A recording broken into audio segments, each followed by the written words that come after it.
Morning, everybody. Thanks for coming out this morning. We're pleased to have Glenn Colley, the local IPMS President of the Model Club that's here in Ottawa. He's going to do a talk for you on the basics of scratch building. So if you don't know, scratch building is where you take raw materials other than the parts that are in your kit, and you either embellish the parts that are in the kit or you fabricate completely new ones to enhance and detail your kit even further. It's a whole skill set in and of itself. He's going to give you an introduction and tell you the basics, the tools, and how to get started in it. Welcome, Glenn. Very good. Thank you for having me. Thank you for coming. That was a great segue into the talk that I was going to be starting off with why do we even scratch build? What is it? How do you get into it? So today we're just going to be, as Bill mentioned, we are going to be talking about just the fundamentals of scratch building. This will be audience participation at the end. Thank you everybody for showing up today. I truly appreciate it. And it just goes to show that, yeah, I'm not the only one who likes to do this sort of thing. So what is scratch building? As Bill said, it can mean a lot of things to a lot of different people. It can be something doesn't look right to you on the model and I want to improve it. Or an older model or even a newer model just doesn't have the detail that you want to see. Or something is missing that you would like to add or you think it's important, or all the way up to no one makes this particular model, so I want to make one from scratch. We're not going to be covering that last part today because that's a whole long topic in and of itself.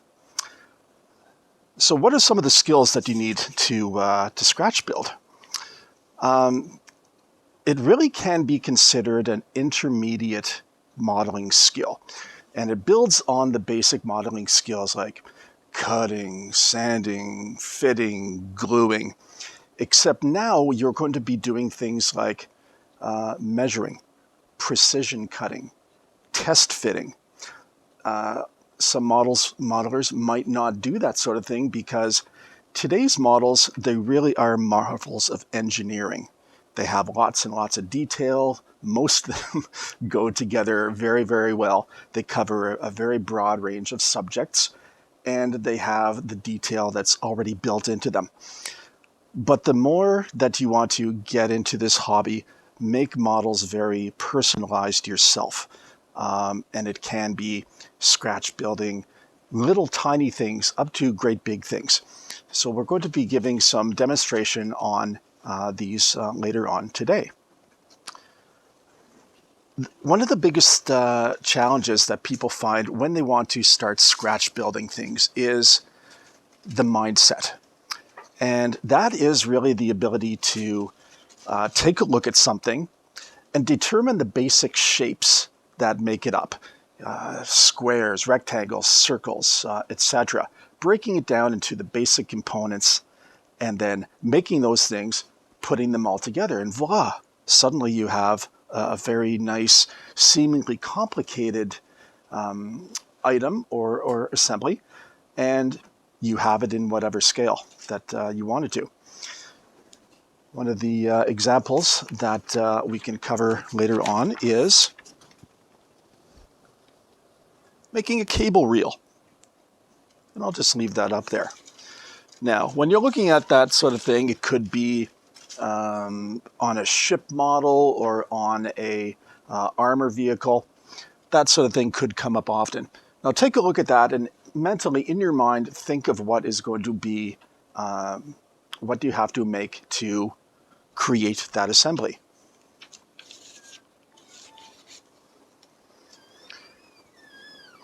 So some of the basic tools for scratch building is, and again, you're building this, you're evolving your modeling skill set. You're already familiar with, and you have most of the tools, or I hope you have most of the tools, like a hobby knife. Let me see. These are already in your repertoire right now. You have a hobby knife. You have part nippers.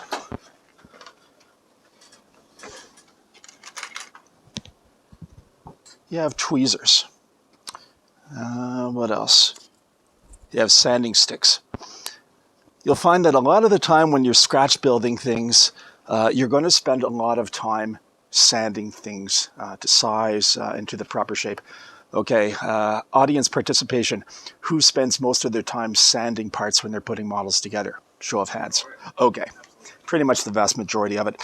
I hate to say it, scratch building, it's not a magic thing. You will still be doing a lot of these things, except you're going to be doing it on smaller scale and finer scale and getting things really, really precise. And you're still going to be using the various different glues. I like to work with styrene when I can. It's very easy to work with, so I like Tamiya extra thin. You can have other things that are like gel glues. You can have CAs, and then the nuclear option, which is epoxy putty. If it can be glued, it can be put together. So some of the things that you're going to be using just for scratch building is you can break it down into a couple of different areas. I'm going to be laying out things. So when I'm laying them out, what do I want to use? Okay, I'm going to use a small metal ruler. I'm going to use a sharp pencil. Things like circle templates. And that thing might be older than some of you who are sitting in this room right now. And one thing you might want to know about is a ceramic tile. And I'll get to that later on. Okay, so that's just when you're laying things out. When you're measuring things, okay, we have our aforementioned ruler.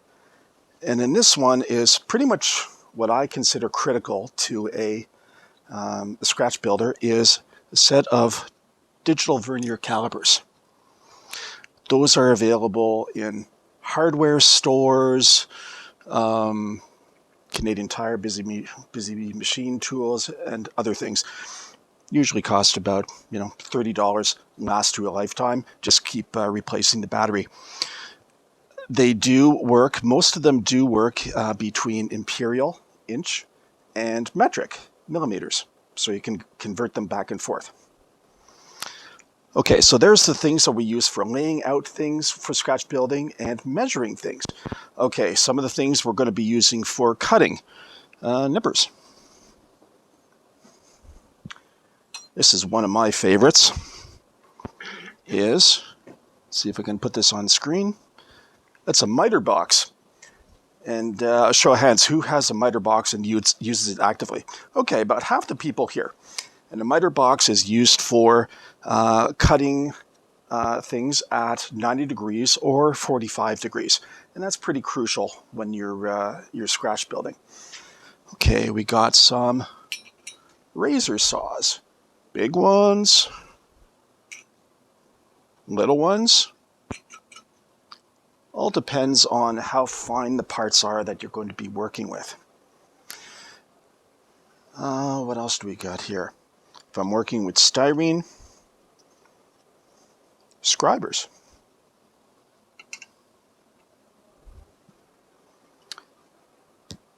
And drills and drill bits. And you can start to get these things at your local hobby stores. Hobby Center carries a wide range of these products, and once they're in your arsenal of tools, they'll be there for many years and get a lot of use. And one of the other things that when you're putting things together, usually things fit together at right angles or parallel. A T, a machinist's T, or a machinist square.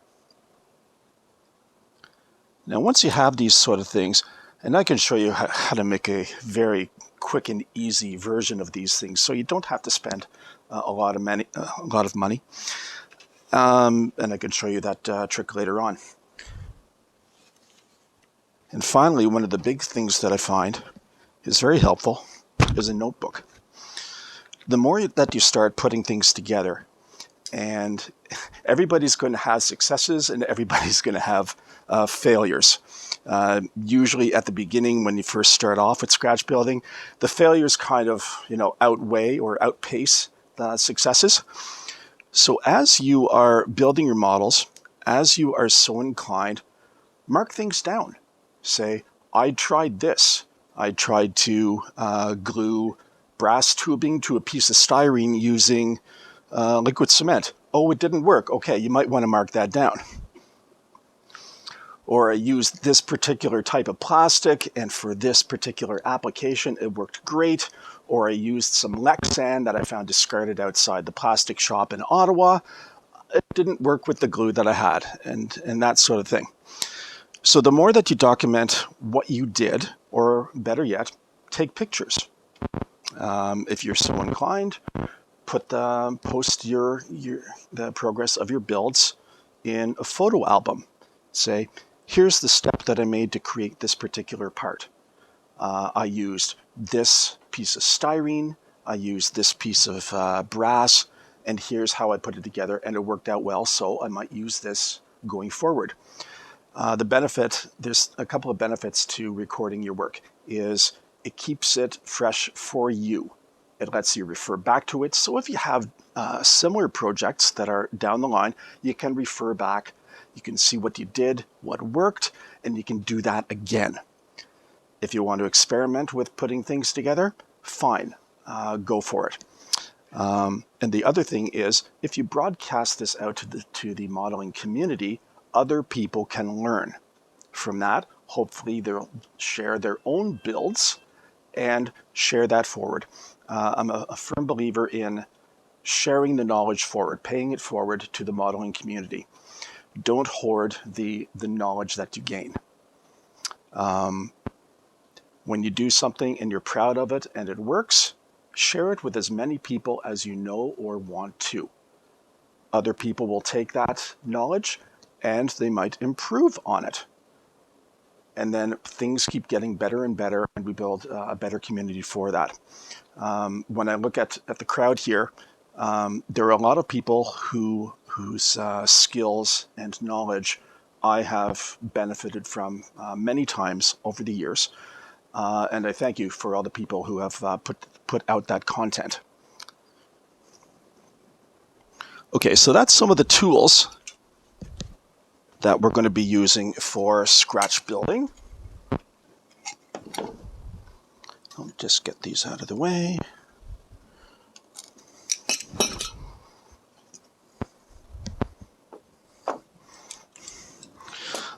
All right, now some of the materials that you can use for scratch building. I really do like working with styrene. It's what our plastic models are made from, and there is a huge range of strip styrene that is available in different shapes that are available. You can get strip styrene. And here's a box that I've collected over the years. It is pretty much all the styrene that is available in a hobby store. So thank you, Hobby Center, for supplying this to me for many years. Or having it available for me to buy, I should say. So you have squares, you have rectangles, you have square tubes, which are hollow on the inside. You have rectangular tubes, hollow on the inside. Then you got solid round styrene rod, round tubes, half rounds, quarter rounds. Then you got special shapes like L brackets, C channels, H columns, I beams. So all of these things can be put together to form a large majority of the things that you might want to scratch build. That's just strip styrene. Then you have, if you don't want pre-cut shapes, you have sheet styrene, various thicknesses. all the way up to 1/8 of an inch, which I don't have here because it's really difficult to work with. Then you can start using metal parts.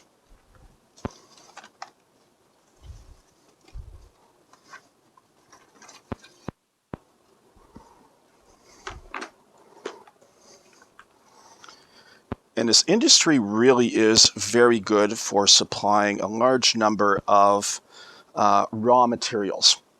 Brass tubing, telescopic brass tubing.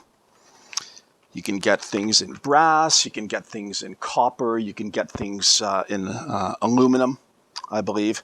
And this is just a small portion of the things that are available to you. Tape. Washi tape, Tamiya tape, all available either at hobby stores, craft stores, hobby center. Those can be used for a variety of different things. Solder. Solder wire. You can get fine stuff. You can get thicker stuff. Available at any electronics store. Wire, which I did not bring, but fine, larger electrical wire. If you go to an electronics shop and say, hey, do you have a dumpster bin full of wire that you're just going to be pitching out? If they have it, sure. I won't say go dumpster diving, but that's essentially getting different raw materials from any place that you can. You don't necessarily have to pay for them. If you can get a wad of wires, discarded wires from various sorts of electronics, large, small, anything in between, copper, stranded, solid, doesn't matter. You can always find a use for it in scratch building. Wood. When you're making various things, sometimes the simplest materials are the best. Different strips of wood, basswood or balsa wood, can be used to good effect if you're building, say, a wooden box. Sure, you can use styrene plastic, but it doesn't always have the texture or the look that you want. So why not use the real thing? Available in many hobby stores in various widths, thicknesses.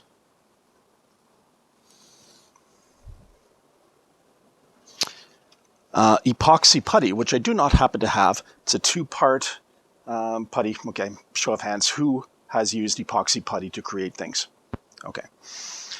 It's a two-part compound. You mix it together. It has a working time, and you can shape that into whatever you want. You can roll it flat. You can create little shapes of it. Once it's hardened and cured, or cured and hardened, it can be drilled. Things can be glued on it. Again, available at most hobby stores. And then once you start looking around, you can see things in pretty much any location. Go into a hardware store, go into Princess Autos, look at some of the things that are available. Look at a drugstore. If you're a sci-fi modeler, and show of hands who build sci-fi here. Okay, you probably know this already, but if you take a look at things like a shampoo bottle, you can suddenly start to see the various shapes that you say, hey, I can build a starship from that sort of thing. So anything is pretty much fair game when it comes to the materials that you can use for scratch building. Now, when I'm building a model and I figure out, here's something that I want to do some scratch building for, I usually set aside a time to focus on that and only that. I don't want to have my model on the go and start scratch building at the same time. Usually two different skill sets. So when I'm getting ready to scratch build something, I'll clear out my workspace. Sometimes that takes, quite a while.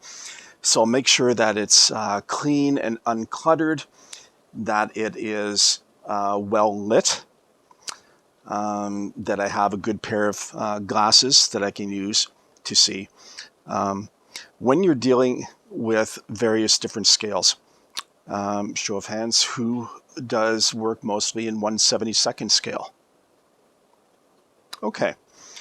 So when you're working in very small scales, the bits that you want to potentially scratch build, they tend to be really, really, really small. Yes, I see a nod from Mr. Jones over in the corner there. And then when we're talking with making things for 1/35th scale, 1/32nd scale, 1/16th scale, the same thing is going to be substantially larger. There's good points and bad points with working in different scales for scratch building. When you're working in very much smaller scales, you can get away with just putting, if you want to make a little box or something, you can take a piece of strip styrene, cut it to the proper shape, glue it in place, voila, and it's done. And it looks marvelous when it's all painted up because it's little itty bitty piece. Okay, translate that into 1/35th scale, which is, twice the size. In all dimensions are twice the size, or 1/16th scale, which is growing in popularity. And you have something that's 4 times, and my math skills are totally sucking right now. So when you're working with things in a larger scale, they're easier to work with because you don't have to have a lot of magnification. The parts are bigger in your hands, and you can make them, they're more presentable, and you can make them that much more easier. The downside is that tiny little box that I added on a 72nd scale model is now so much more bigger. And if I create just a simple box, I'm going to look at that and think, wow, okay, there has to be more. All the details that you might not necessarily see in a small scale are going to be readily apparent. So usually that translates into, okay, I look at the real thing and I say, oh, it's not just a tiny little box, it has holes where wires go in. Oh, and it has little weld beads. And it has bolt heads and that sort of thing. The wonderful thing about scratch building is you set your own limits. You can make things as quick and easy as you want, or you can make them as detailed and involved as you want. It's all up to you.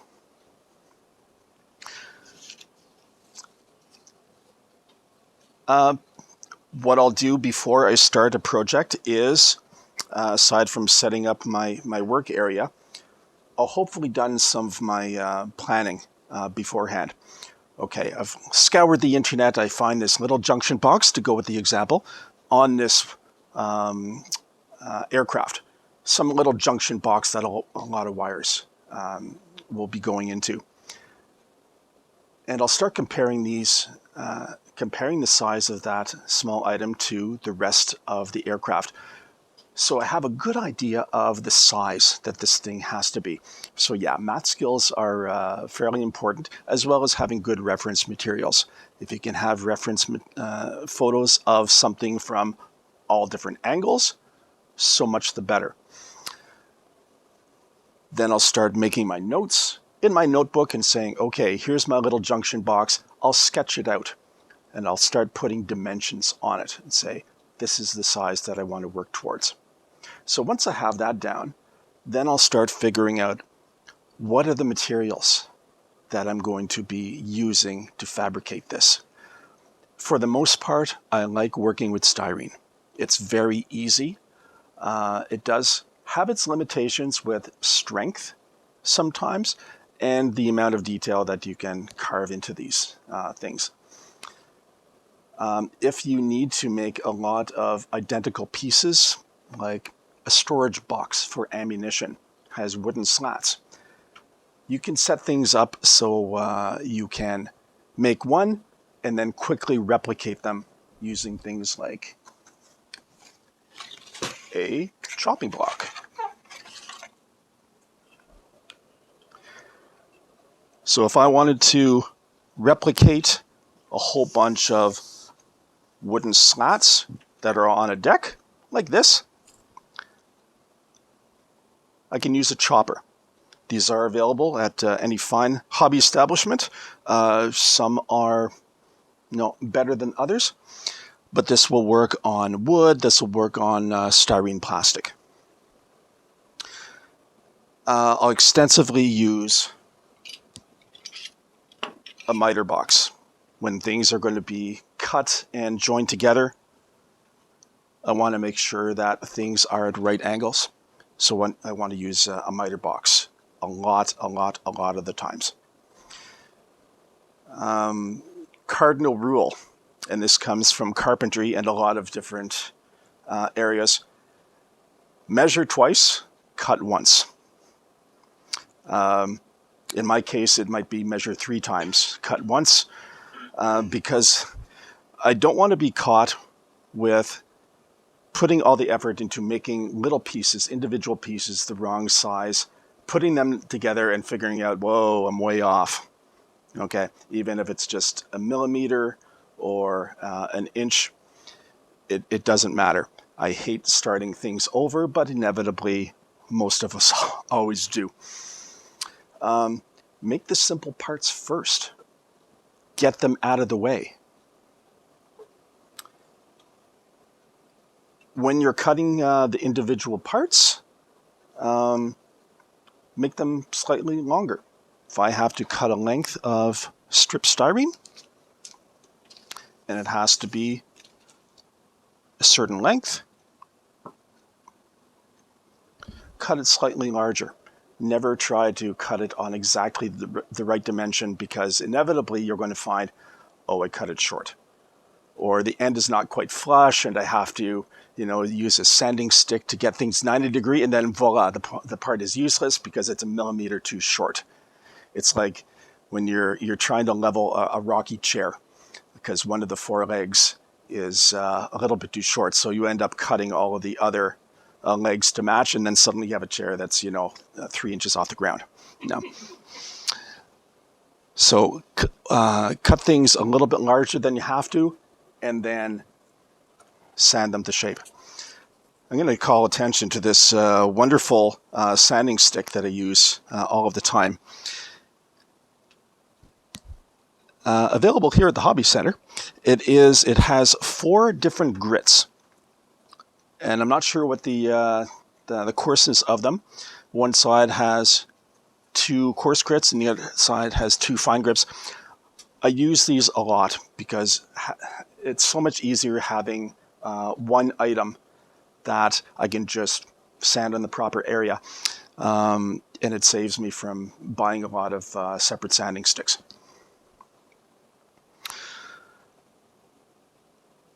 When you're aligning things, use the machinist squares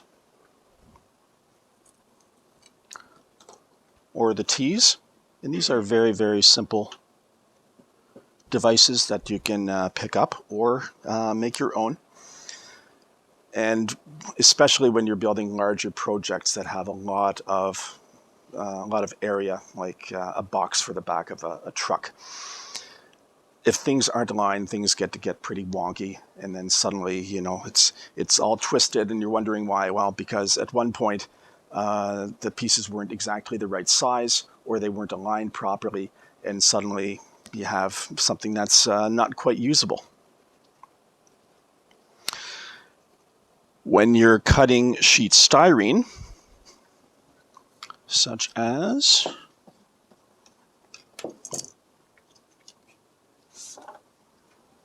this, don't try and use a pair of scissors, please.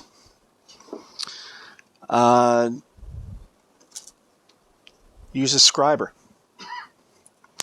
and a straight edge. Let's see if I can find the straight edge.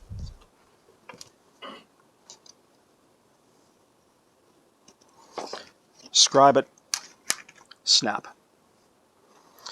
And lo and behold, this makes a very good tool for setting right angles. I know that the corner of that particular piece was pretty close to 90 degrees.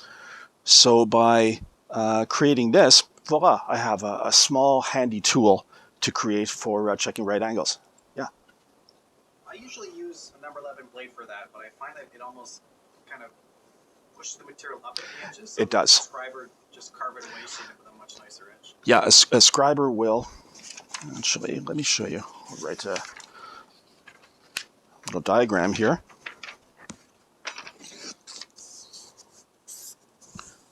Okay.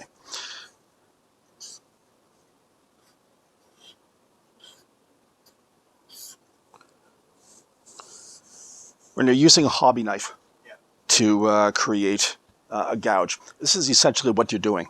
You're creating a deep V in it, but you're right, the material gets pushed up versus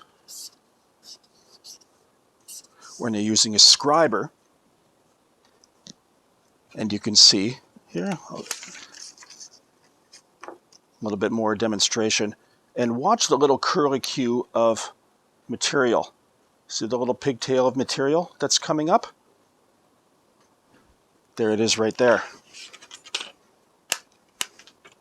That's actually being removed, and so snapping it is a lot easier.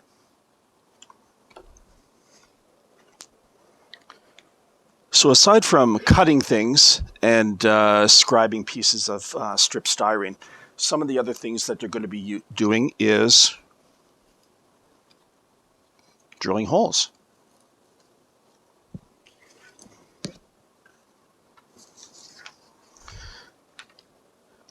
And one of the big things that I find is very worthwhile, when you're drilling a hole in something, the first thing that you might want to do is mark the spot where you're going to be doing that. So let's say I'm going to have that dot. That's going to be the center of the hole, and it's going to be, say, 1/8 of an inch big. The moment that I try taking a drill, if I want to make it quick and dirty, I'll take out, okay, here's the 1/8 drill bit that I want to use, and I'm going to just do it one time only.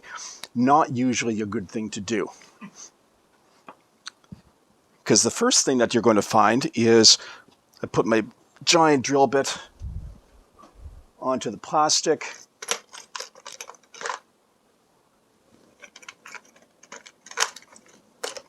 Let's say this is an 1/8 inch drill bit, and I put this on here and I start drilling away, and then suddenly the point is moving all over, especially if you have if it's on a less than flat surface. Find scribers, hobby scribers are available on the market. They're very, very sharp point. So the first thing I will do is I'll essentially make a center punch. And anybody who has machined different parts in high school or as a profession, they'll know what this does. And this creates a little dimple that when I start wanting to drill the first hole, it locks the drill bit into that spot, so the bit is not going to be wandering around and scratching your pristine surface. When you're drilling holes, center punch. Then drill a small pilot hole so you know it's in the right place, and then start using successively larger drill bits. Don't try and give it all in one go. If I tried to drill a large hole in that, like 1/8 of an inch, inevitably it's going to be tearing the plastic. And that's the last thing that we want. Yes, it takes much more time to go through the various steps, but inevitably you're going to have much better results. Patience. Patience is the biggest skill or tool that you can bring towards this aspect of building models.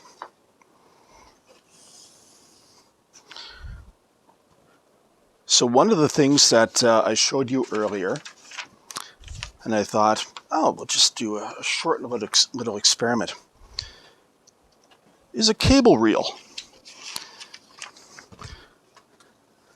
Now, so putting some of the concepts that I had talked about beforehand into play, take a look at this.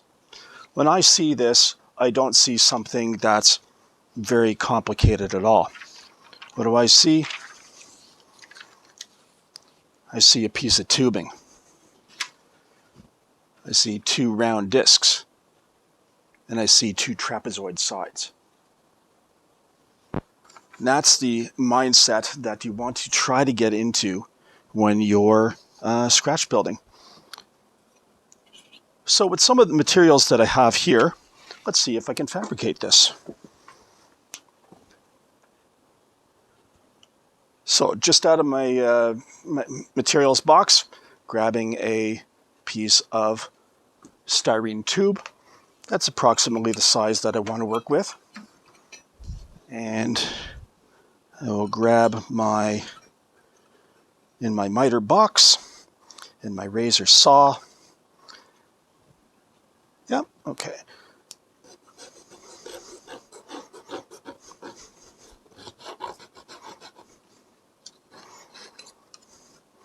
And voila. I have one part done. Fairly easy to do. The next thing was, okay, so I have this already done. I have 2 round discs that I want to make. And this is where having a circle template is a very, very good thing to have. This thing is over 25 years old, and they're still available today. So they do have circles of all sizes, and this is just the small circle template. But let's say I want to make the sides, the discs. Okay, so I want to figure out what's the best size to use. Okay, and I think I'm going to use 7/16.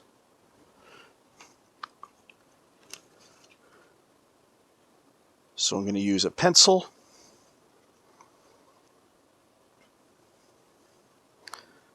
And I'm going to create those 2 circles that are in some thin sheet styrene.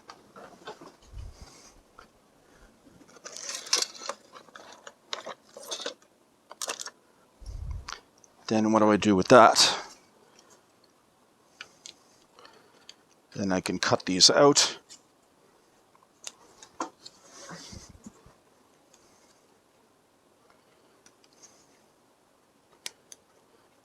Cut them close to the marked circle.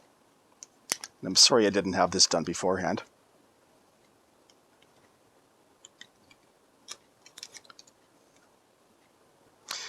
And this is one of the reasons why you want to have a very uncluttered work area. Because as you can see, I'm just throwing the scrap pieces off to the side, and they will clutter up your work area fairly quickly.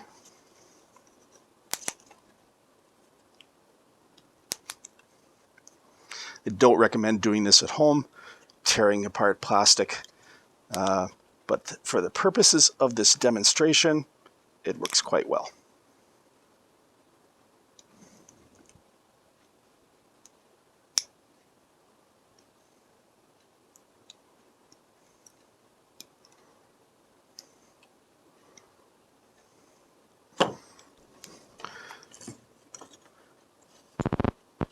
Again, sanding it to shape.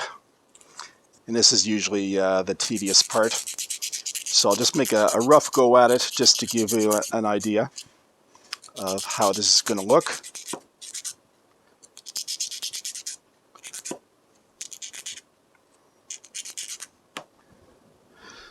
Get my glue. Oi. Ah, there we go. Must be a fresh bottle.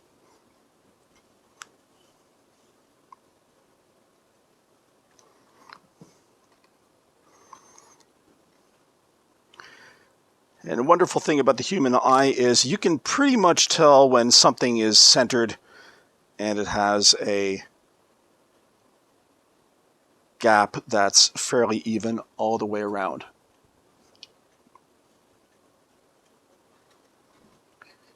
Do that to the other side. Assuming that these parts are all beautifully finished off and pristine and perfect circles.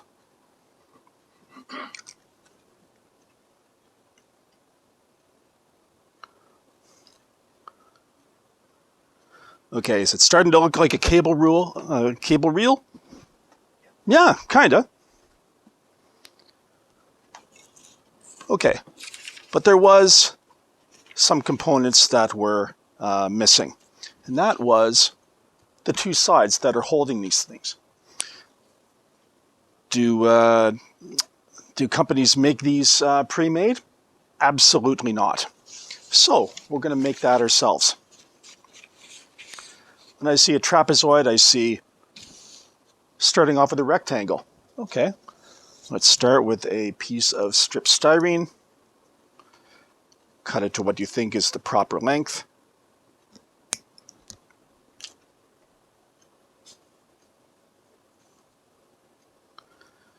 Okay, so there's my basic part. And this is where having a sharp pencil comes in really handy. Again, the human mind and the human brain can figure out what is approximately half the width. Let's see. There we are. That looks it's about half. Okay, so let's say I want to mark, let's say 2 millimeters.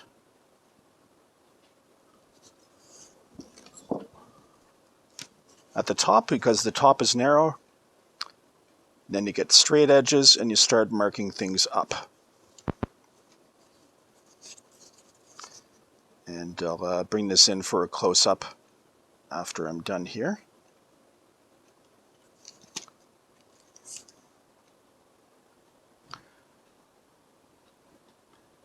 Is that pretty close? Close enough.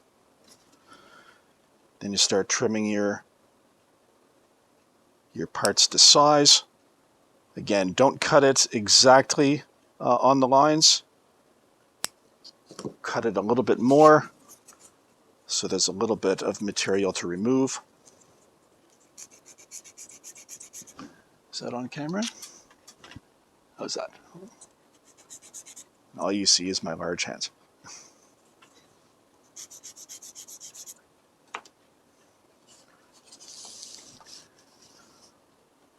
All right, and suddenly I have a piece that kind of looks what I'm trying to replicate.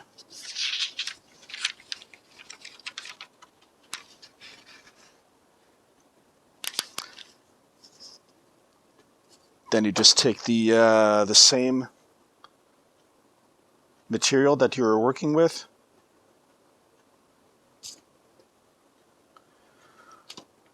mark it off, cut it, seeing if they're the same size,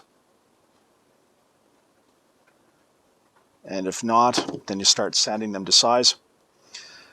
And when you're making multiple things like this, you can just hold the pieces together and start cutting away using one as the master or the template, and then replicating as many of these as you want. So in this particular case, I'm just going to show what this might look in the finished form, and I do apologize for the crudeness of this. And then voila, you put the parts together, make sure that everything is level. You put the other one on the other side, and voila, within 5 minutes you have a working version of a cable reel. Okay, well that's working with all of the plastic materials. Okay, well, here's where you start using different materials. Because what good is a cable reel if you don't have a cable? So let's say I want to use some solder. Solder is very good because it comes in a lot of different sizes, and it's very, very malleable.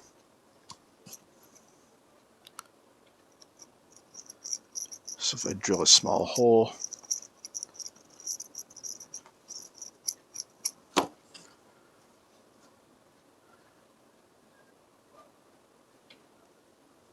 insert the solder in there, and then start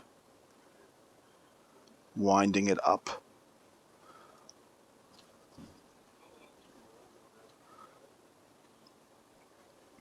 On the reel, just like the real thing.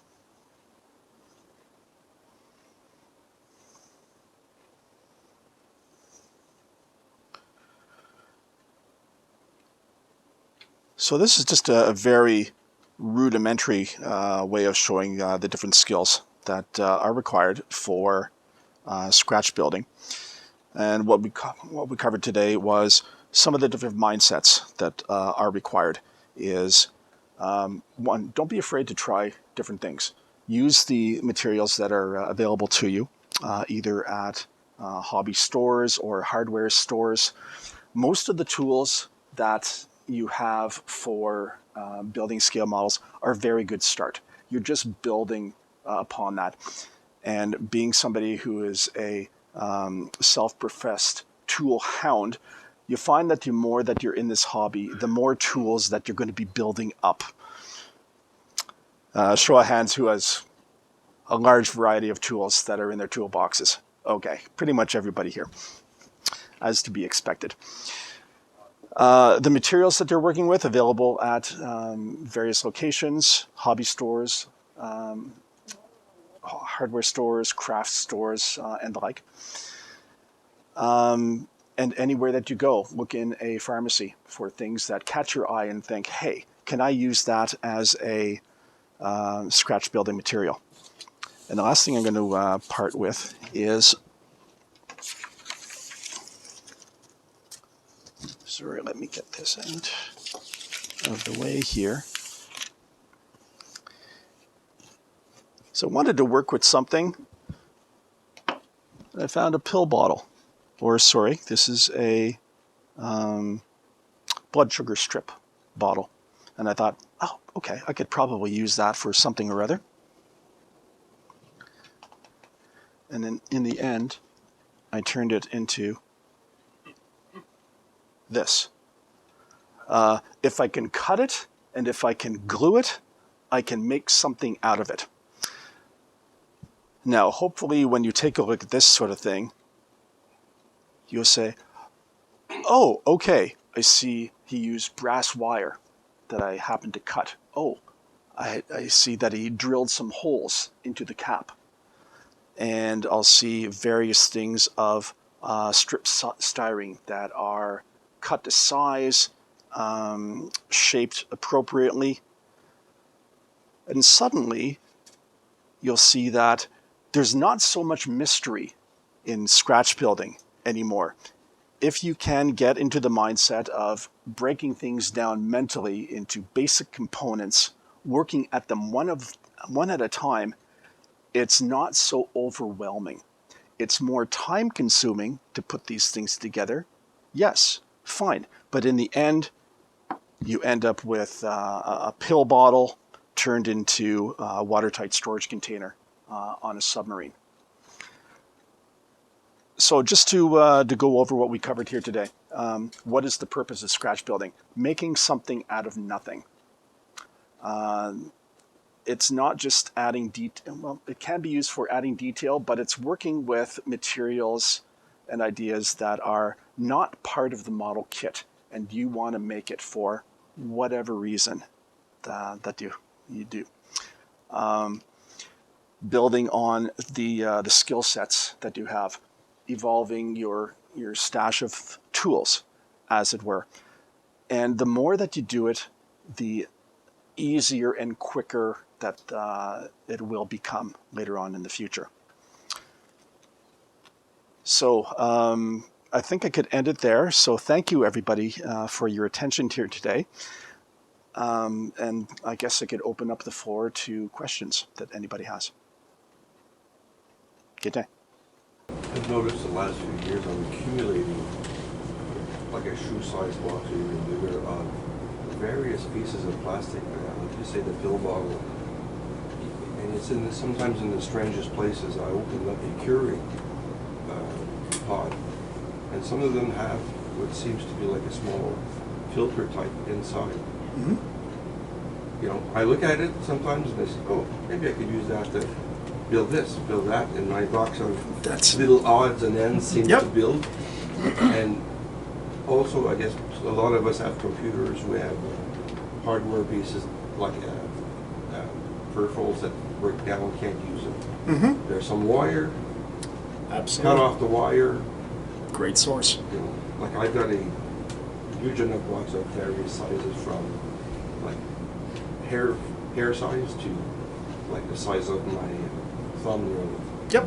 You know, it's a lot cheaper than trying to go every time to a store and find everything per foot per meter. Yeah. Having accumulated a large stash of building materials, yeah, it does seem daunting, but I've been accumulating these for many years, mostly from the hobby stores or various other things. People are getting rid of things and they say, here, take this fistful of strip styrene and know you can do something good with it. Okay, no problem.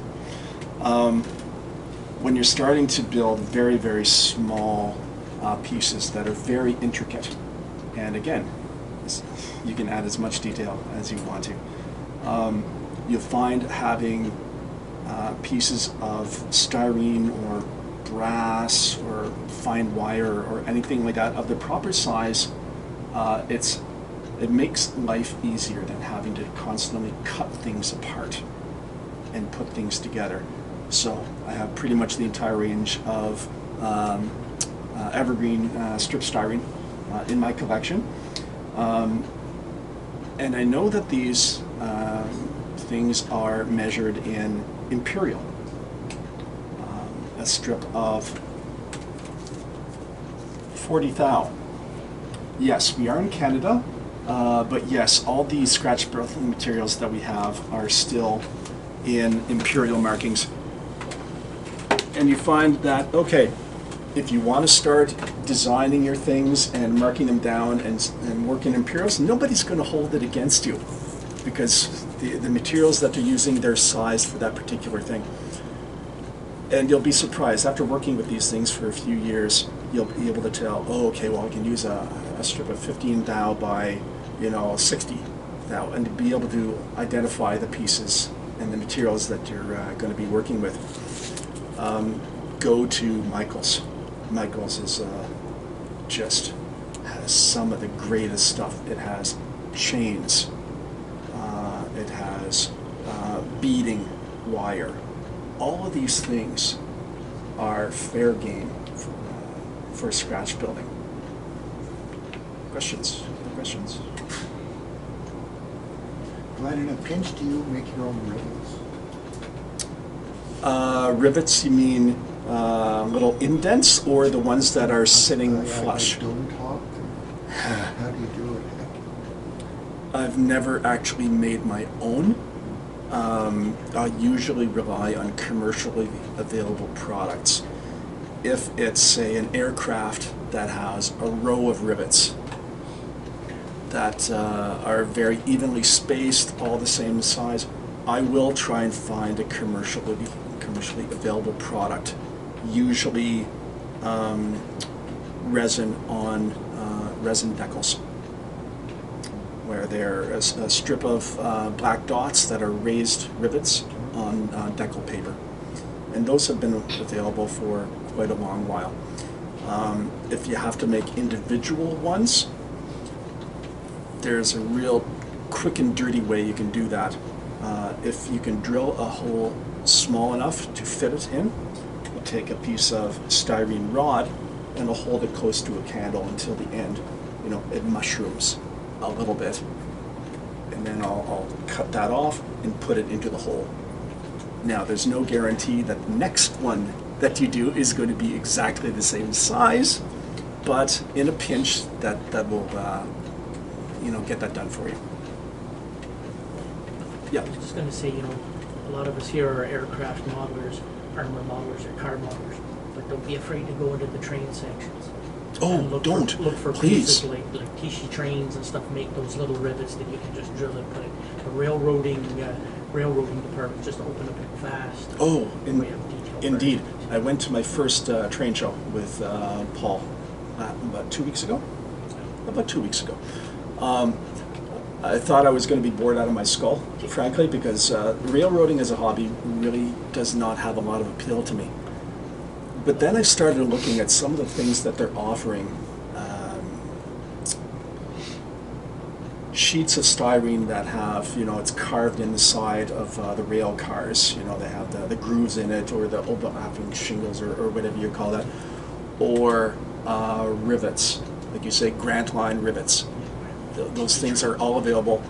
And yeah, I've known those things are available for years. And it was kind of interesting to see them all available in one place where everybody has these things available, and they use it. And I thought, well, okay, we're not so different after all. They make things that run, the shapes are different, but find the basic materials that they have and I could use. They're available from the different hobbies. So, I know you said that your scratch building skills are not that great. No, sir. Okay, so my question here to you is, did this help? Very much. Okay. Especially with circles. That was something I was dreading. And then seeing you have an easy way of cutting on, I went, oh, that makes sense. Let's see if I can show you one even better. Okay, so there's a 1/2 inch circle.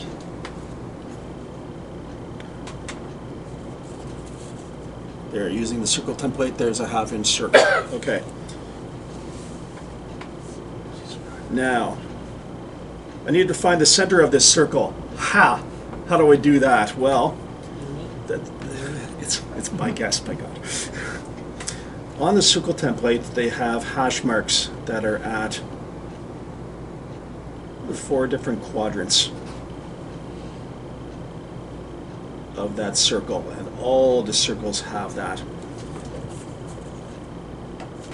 So after I draw the circle and I see the different hash marks, I'll use my straight edge, and it doesn't have to be a ruler, it can be the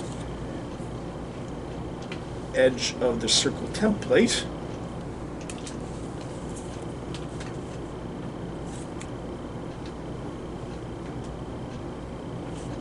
I have my center.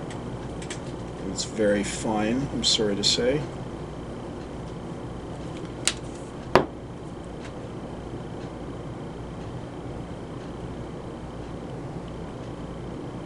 And then voila, you have the center.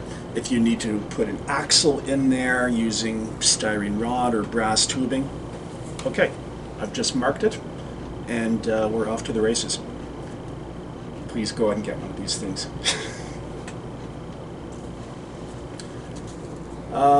Any other questions from the headquarters? Steve? I saw the way you were cutting up the circle there. Do you ever try using the pointy scriber to just keep going all the way Yes. so you can snap it off? Yes, I have.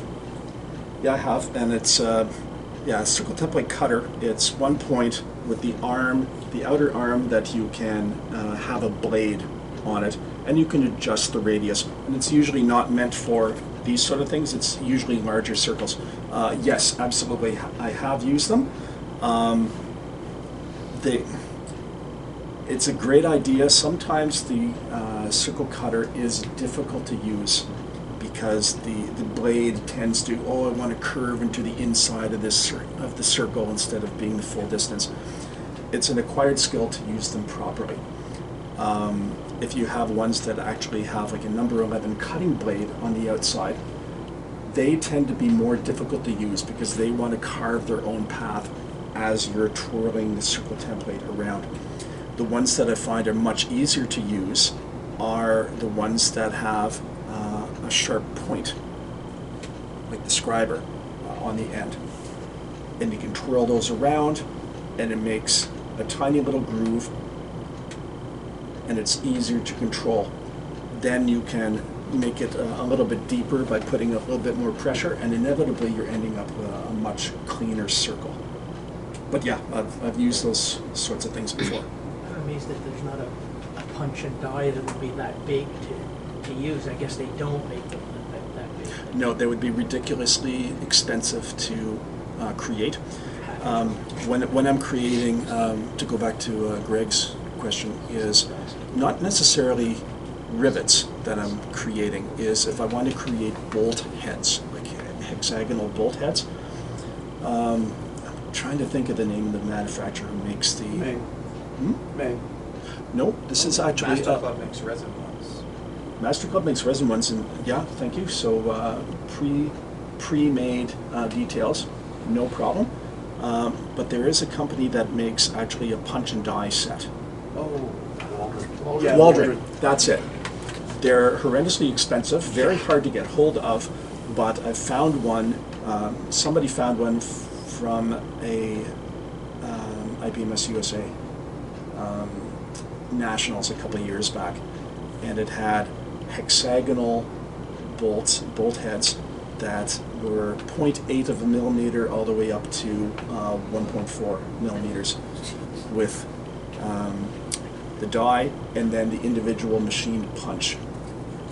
And what you do is you stick this, the piece of sheet styrene, however thick that you want to make the bolt head in, align that beneath the hole, tap it, and boom, you have bolt heads, and they're all beautifully shaped, the proper size, and you can just keep repeating. Because if I had to do that sort of thing with a piece of strip styrene, no. I would refuse to do that. Why did I bring out some of the models that are out here on the table? The one on the left, the helicopter, was it's a currently available 1/16 scale by Tacom. I forget what it's called, but it was a scouting helicopter. It's not even a helicopter, it's an autogyro. And aside from making the details that are on there, the base, this section of submarine railing is scratch built, because I wanted to put something, put this on something that, you know, it's part of the story that this whirligig belongs to. So there was just a lot of research. I found good reference material to figure out how big is that circle going to be for the top deck, or the top railing. I made that out of brass. Oh, sorry, I made that out of aluminum tubing. And then everything else was just cutting and fitting, making sure pieces worked right together.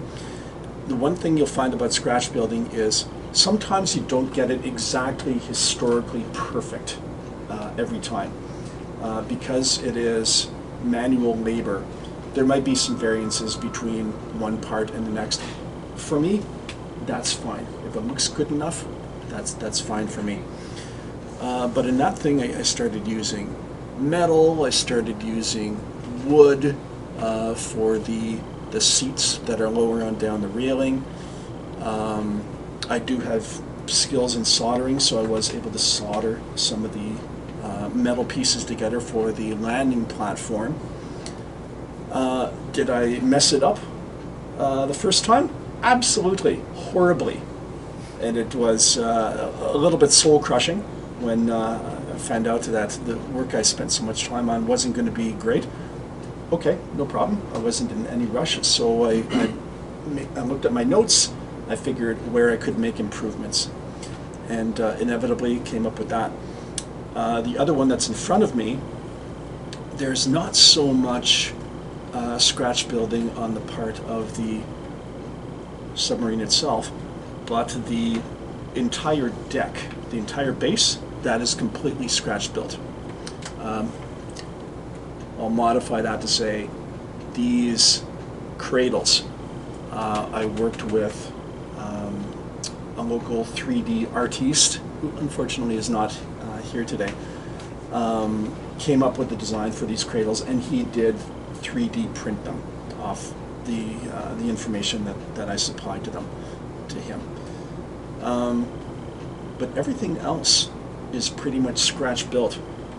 I used a plank from Michael's as the approximate shape of the deck. I glued it to a 2x4 underneath to raise it up.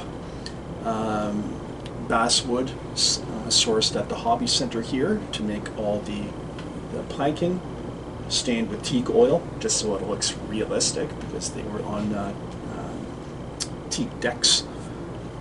And then the individual pieces here, they're just blocks of wood like this, a little bit larger.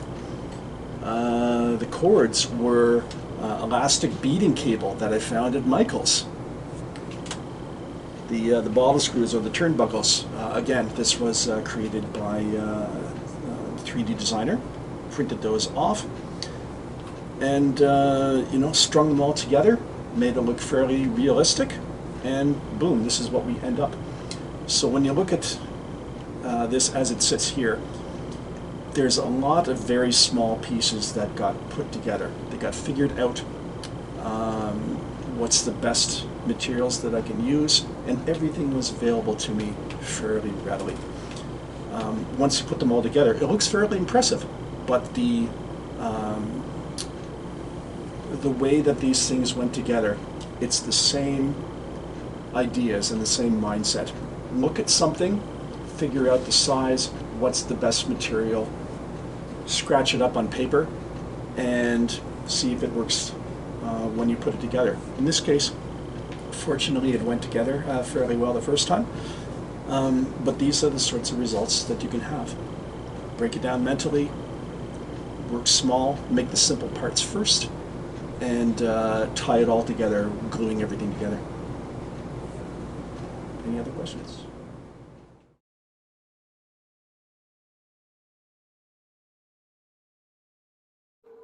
Hey, thanks as always for watching this video. We would like to encourage anybody who would like to do this kind of thing and share your knowledge. Glenn said it best. We all share our knowledge. We all become better modelers. If you have a skill or something you can share, or you can build on the things that we've already done, please contact us at the store, either when you're in the store or send us an email, hobson@rogers.com. We'd love to have you on a show. We'd love to share your knowledge to make us all better modelers. As Glenn said, he's learned a lot from people that attended today. People are always learning, always sharing, and this hobby just gets better and better. So we encourage you to participate. Thanks very much again. We'll see you again next video.